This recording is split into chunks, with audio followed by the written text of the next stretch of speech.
Hi, welcome to Scottish Summit 2021 and to my session Latest and Greatest of Dynamics 365 Human Resources.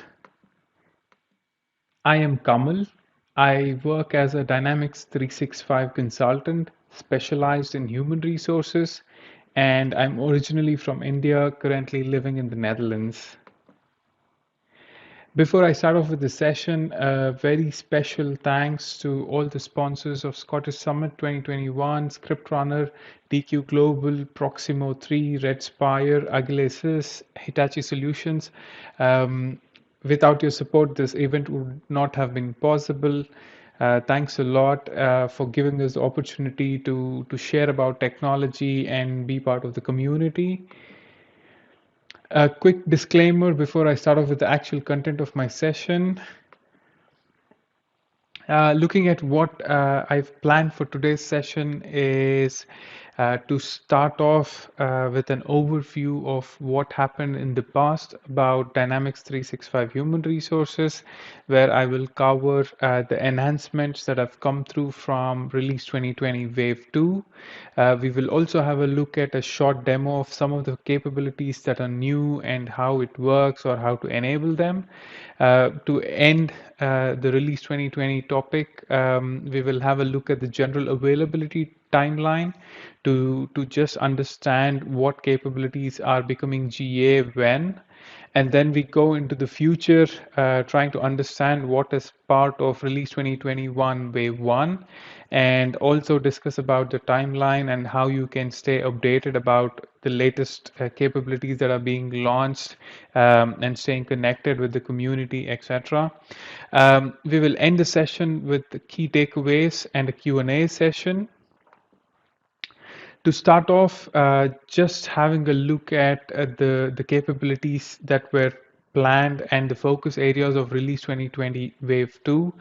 What we see here is there were three focus areas for Release 2020 Wave 2. The first one was enhancing the employee and manager self-service experience which brought in the capabilities of having a Dynamics 365 Human Resources app on Microsoft Teams and also improvements in leave and absence capabilities, etc. The other focus area was to optimize the leave and absence and benefits management capability, which started off in Release 2020 Wave 1 and continued into Release 2020 Wave 2. There have been quite a lot of enhancements which were focused on improving the capabilities in these two areas to support localization requirements. The other area that had a lot of focus in 2020 Wave 2 was the APIs capability that was brought in to expand the HCM landscape and try to make core HR connect with external recruitment applications. We will have a look at all these individual areas in the upcoming slides. So just going into the details, the first area what we are looking at is employee self-service and manager self-service. Like I said, one of the key improvements that we saw was the introduction of Microsoft Teams app for D365HR. It had the capabilities of employees being able to request for leave using experience of Power Virtual agents, which made the experience much more interactive and collaborative on a tool which is more often used than any application, which is Microsoft Teams itself. And also from a manager perspective, managers have the capability to approve leave requests. When we look at the other functionalities that were part of the Microsoft Teams app was for employees and managers to have an overview of leave balances and also the availability of employees in a team using a calendar overview.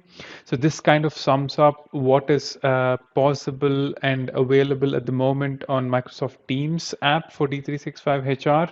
The other enhancements were focused on For example, manager self-service, which introduced a new capability of custom links, which makes managers have an experience of being able to navigate to external applications.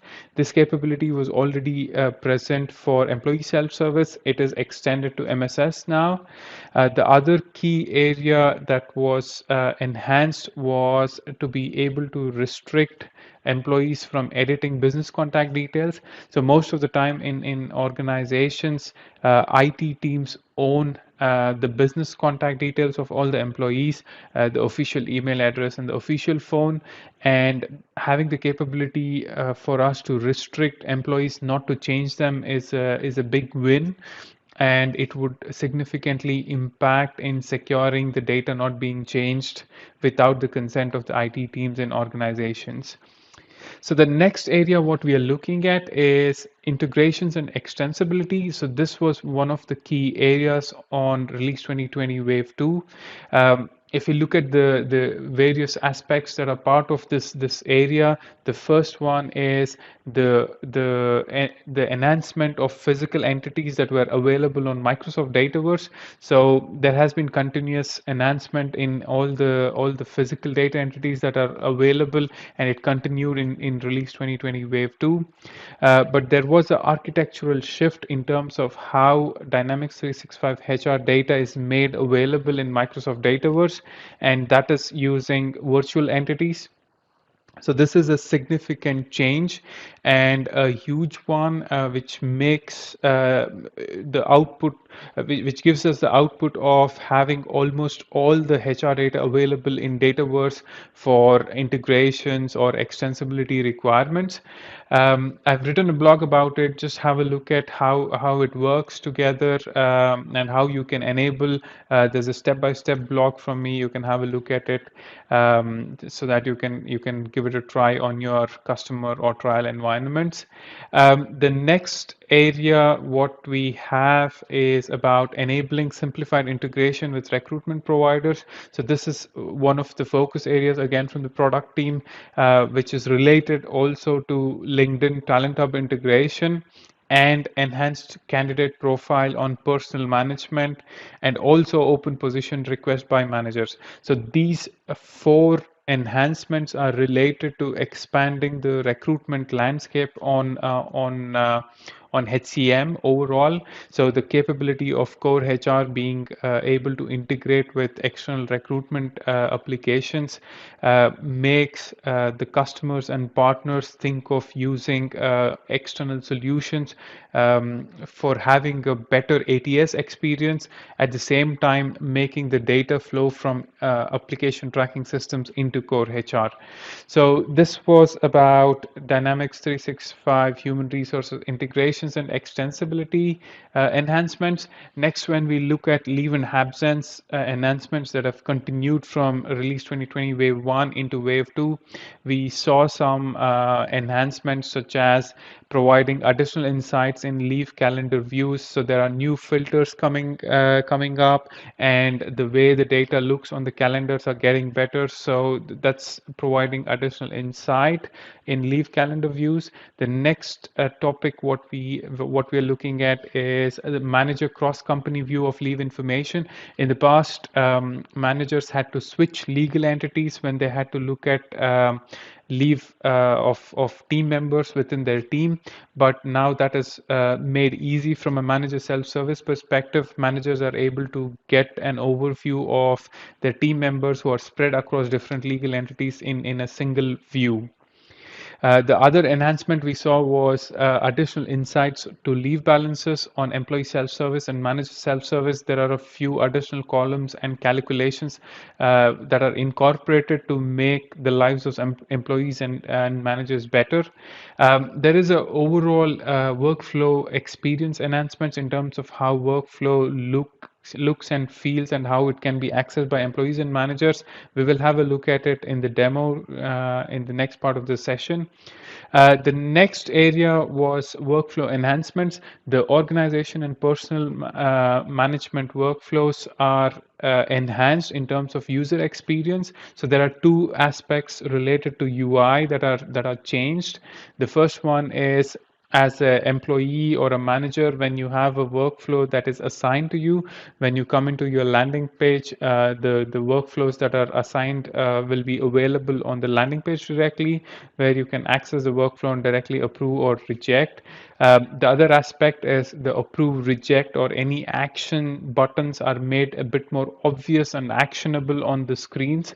So which really makes the lives of employees and managers better, because in the past we had to use the ribbon bar to navigate to the workflow and approve it or reject it, but it's a bit more obvious. We will have a look at it in the next part of the demo. So jumping into the demo of the enhancements that have come through, I've planned for a set of areas we will look at. The first one being approval workflow UI enhancements, what are the changes and how it looks. And then we will spend some time trying to understand the different parts of leave and absence management that have been enhanced, like how managers are able to have a look at cross-company employees or calendars, or how the employee will have additional insights on leave balances. We will also spend some time on manager self-service, looking at the custom links functionality and the open position request by manager functionality that is enhanced. And we will end the demo with the overview of the capabilities that the Teams app offers for Dynamics 365 HR integration. So the first demo item, as you see, is related to approval workflow enhancements. So let me just start the demo.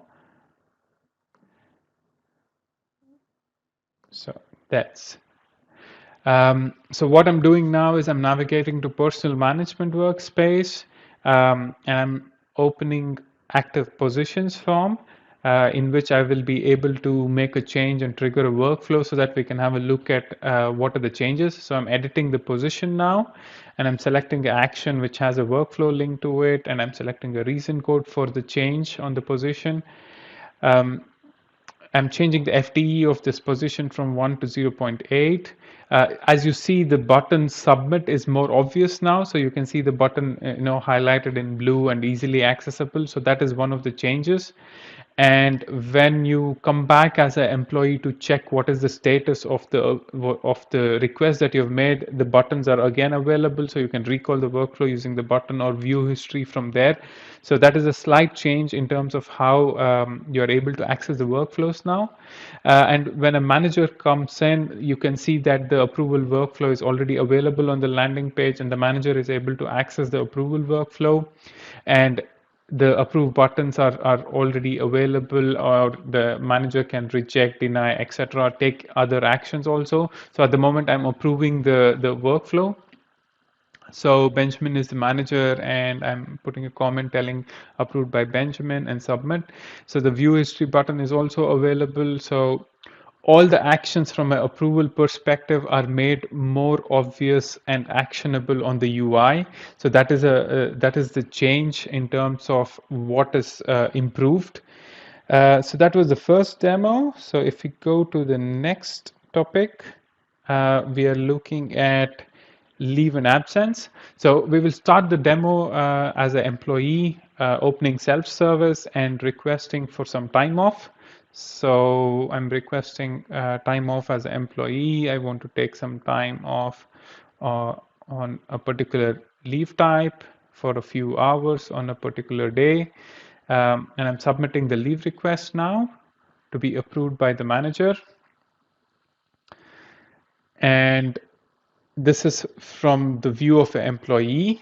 What I will do next is have a look at the time off request that I've submitted. So when I go to view time off and time off request, I see there is a particular leave request which is in review, and it is assigned to my manager for approval. So it's assigned to Benjamin Martin. So now I've logged in as a manager, and you can see that the leave request approval is already available on the landing page. I can open the approval workflow, have a look at Nicole's leave request, and approve the leave request. So approved by Benjamin, who is the manager. So that's just logging the leave request. So next what we will do is we're back at the employee experience. And we will start having a look at the calendar functionality. So the first piece of information is, as an employee, I'm looking at my team calendar. So you can notice that I have my time off registered here, and I have some filter capabilities that I can choose. Like, for example, I can filter based on a particular department or based on a particular date range. And have a look at the information, and I can also see different leave requests that are made.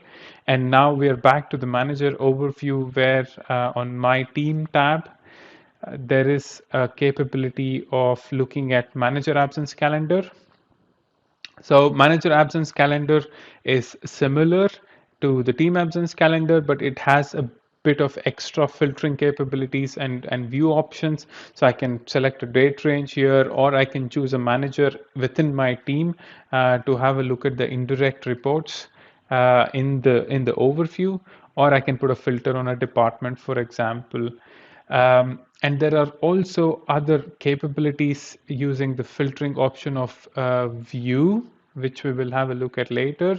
Now, the next capability what we are looking at is, as a HR administrator, I'm opening the leave and absence company calendar, which gives the overview of all employees, for example. It is similar to the calendar that we saw from a manager perspective with all the filtering criteria, etc. So we are looking at view options now, where I can say show only employees who have leave requests, or include also employees who do not have any leave requests. Include, for example, employees with birthdays or without birthdays. Now I'm looking at all the employees who have leave requests and do not have leave requests also. So this is really an overview of what is available from a calendar perspective. The next topic what we will look at is, we are having a look at employee time off balances and the additional insights that are available. So when we go to employee self-service and open the balances tab, you will notice that there are additional columns introduced as part of the enhancements. So we have a forecasted balance as of a particular date, so you can try to change the date in the future and have a look at what the balance will be. And also we have accrual rates that are being displayed from an employee perspective. What was the last carry forward amount and when it happened, and also if there is a accrual suspension rule that is active on a particular leave type, that will also be visible for employees and managers on the balances screen. So this really is an overview of some of the enhancements and the flow of information from a leave and absence perspective. Next, when we have a look at the next demo, which is related to manager self-service, we will spend some time trying to understand the custom links capability and also request to recruit capability. So let me play the demo. So I've logged in as a human resource administrator just to explain how custom links work. So I'm on the parameters, and on manager self-service, there's a capability now to be able to add a new custom link. So custom link can be any external application. For example, I want the managers to have a look at my blog, which is www.nocodehr.com. So I'm adding that as a custom link to be available for managers on manager self-service. So this is really the configuration aspect. And then when the manager logs into the application and opens employee self-service workspace and navigates to my team tab, the custom link that I added will be visible for the manager. So when the manager clicks on it, it opens a new tab on the browser and shows the blog site, for example. So this is the custom links capability. The next aspect what we will look at is the recruitment related enhancements that impact the manager self-service. So I'm just showing you the feature that needs to be enabled in terms of public preview, and it captures the details of the functionality that is enhanced. So this is the feature that we have to look at, which is recruiting process management. And once that feature is enabled, there is one parameter which we have to switch on as well, which is part of human resource shared parameters recruitment tab, and you have to enable request to recruit as yes. Now we are looking at a manager's login, and as a manager I'm trying to log a request to recruit. The functionality is really selecting a job and typing in a description. For example, Benjamin wants to hire an account manager on a short notice, so it's a critical requirement. So I'm logging a request to recruit, and I've selected the job account manager and the start date. So this is the request to recruit that the managers can see. And there's also a tab in the overview part of my team information where all the requests to recruit are available for managers to look at. So if the manager wants to activate the request, they can activate it, and when the recruitment process is complete, they can close the request to recruit. So this is really the enhancements that are impacting manager self-service that have come from Release 2020 Wave 2. Let's have a look at the last demo, which is about the Teams app for Dynamics 365 Human Resources. So what we're looking at is an employee is logged into Teams now and is trying to take some time off. So the employee can just come into the Teams application, and there's a Power Virtual Agent interaction happening. So the employee is typing in hi, and the Power Virtual Agent responds back telling, you can do a few options like check the leave balances or take some time off, etc. So I just typed in leave balances now, and the Power Virtual Agent fetches the data from Dynamics 365 Human Resources and populates it for me to have a look at it. I can say vacation, for example, or take some time off on the chat. So balance details. So let's say I want to have a look at the details of vacation leave type. Then PVA is getting me the information, and there's a possibility from an employee perspective to request some time off when I have a look at the details of vacation. So the moment I say request some time off, PVA is getting a capability of selecting the start date and end date of my vacation, and I can submit my request. Once I've submitted the leave request, it goes into to manager self-service for approval, and once it is approved, it is updated on my balance. So that's leave request submitted. And the other capability from an employee perspective is I can navigate to time off tab on the app within Teams, so that the app can fetch the balance information in this view, and I can have a look at my leave request in the past, what is the status of the leave request, and the information about the leave request. So this is really some of the capabilities on the Teams app for Dynamics 365 Human Resources. This is again focused on improving the employee and manager self-service experience. So that brings us to the end of all the demos I've planned of the features that were enhanced from Release 2020 Wave 2. Next, we will spend some time trying to understand the timeline of general availability of all these features. As you can see on the timeline slide, almost all the features of 2020 Wave 2 enhancements are already in public preview, and most or everything will be made generally available in March. but you can see a split of enhancements that are coming through in Feb. For example, Dynamics 365 HR app for Teams is made GA in Feb. The recruitment APIs are made GA in Feb.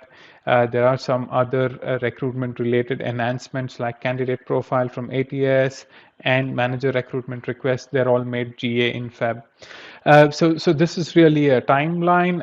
I have written a blog where I've shared a PDF downloadable of this timeline. You can download it, and each of these links you see are linked with a hyperlink to the official documentation from Microsoft. So if you're working with a customer, it's easy to kind of map it on a timeline and see how and I also access the official documentation from Microsoft. So that brings us to the end of what has happened so far. Now we are going to focus on what is planned for Release 2021 Wave 1 for Dynamics 365 Human Resources. So to start off, let's have a look at the focus areas. Again, there are 3 focus areas identified for Release 2021, Release 2021 Wave 1.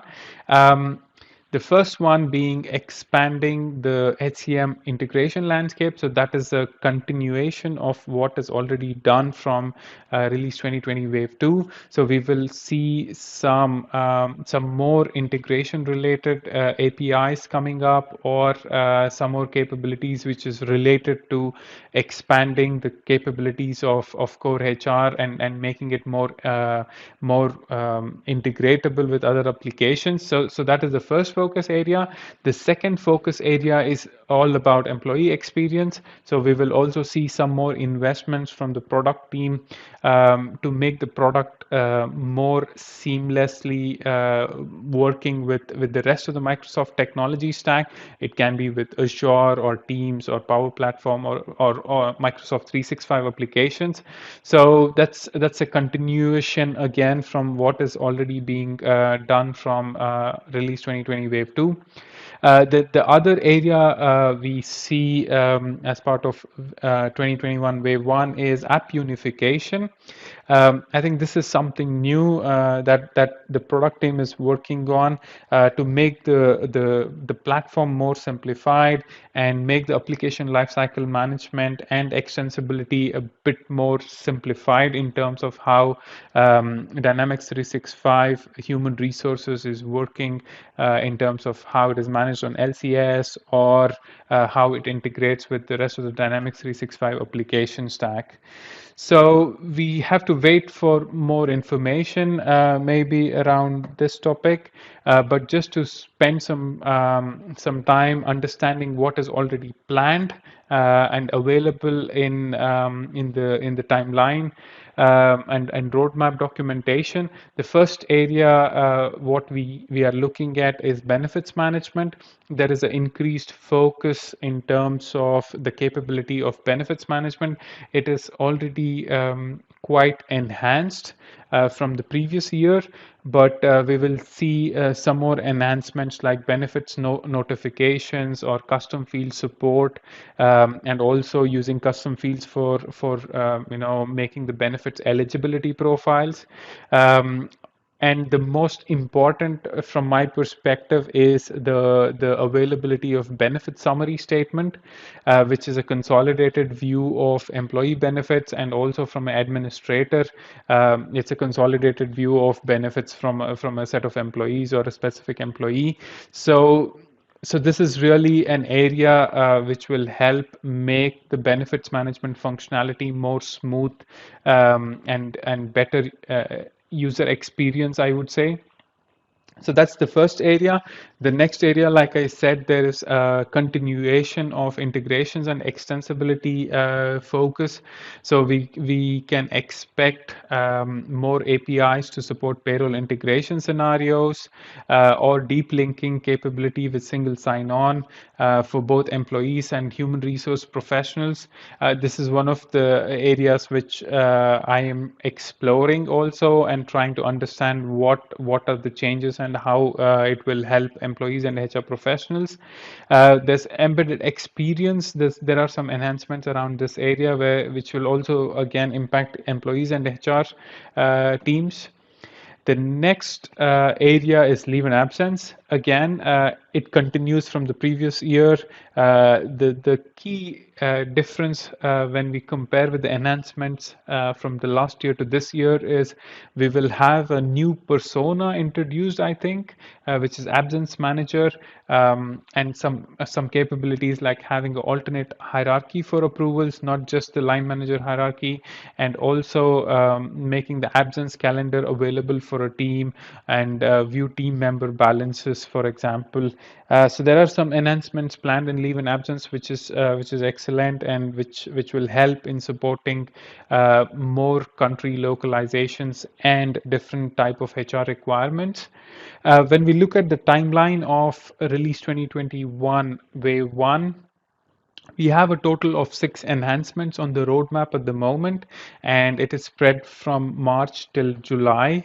But I feel that the roadmap will be updated constantly as we progress, and maybe it is worth while to have a look at it from time to time and keep ourselves updated.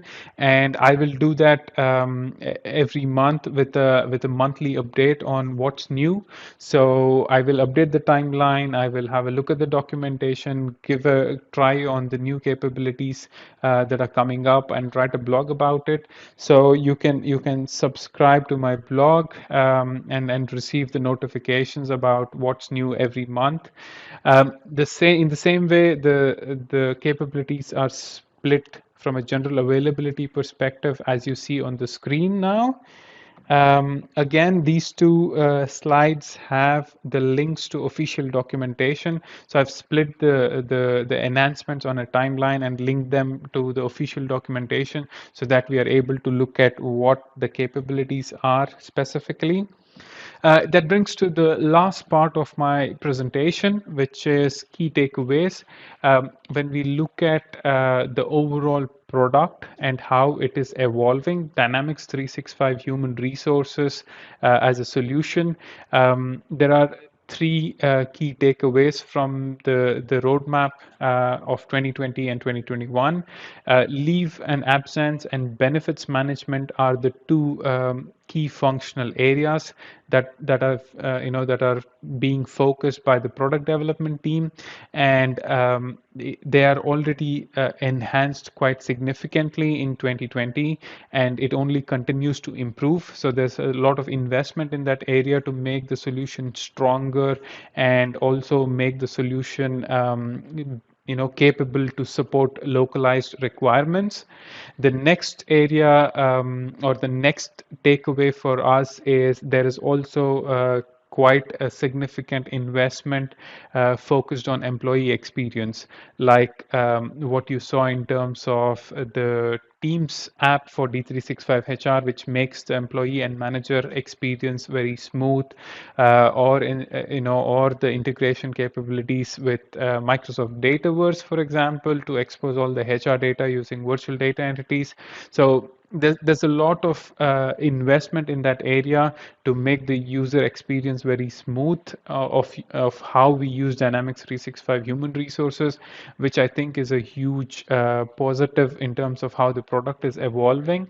The next key takeaway I would say is product team is focused on expanding the HCM integration landscape, making more APIs available for integration, which will help the customers and partners consider more complex architectural landscapes when it comes to HRIS applications. So that's something that is important to look at, and how the product is evolving in that area. So that's really my view in terms of how what are the key areas that the product team is focused on, and how it's kind of impacting in the previous wave and the current wave. But we will have to look at the official roadmap, which will evolve from time to time. And You can connect with me either on my blog, which is nocodehr.com, or on LinkedIn, which is where I'm most active. So reach out to me if you want to discuss about something, or if you have any questions about the product roadmap. I'm happy to share my thoughts and what I know about it. I also have a small YouTube channel where I'm focusing on creating a Dynamics 365 Human Resources 101 series, which is really focused on having videos to help somebody learn Dynamics 365 Human Resources, and who's new to the world of human resources, for example. And I'm also active a bit on Twitter. You can follow me and stay connected, or you can drop me an email on my email, which is kamal@nocodehr.com. That brings to the end of my session. So I want to thank you for your patience and the opportunity, for listening to me, and yeah, coming along with this with me on this journey. I'm happy to take any Q&A. And then we will close the session. Thank you. Bye.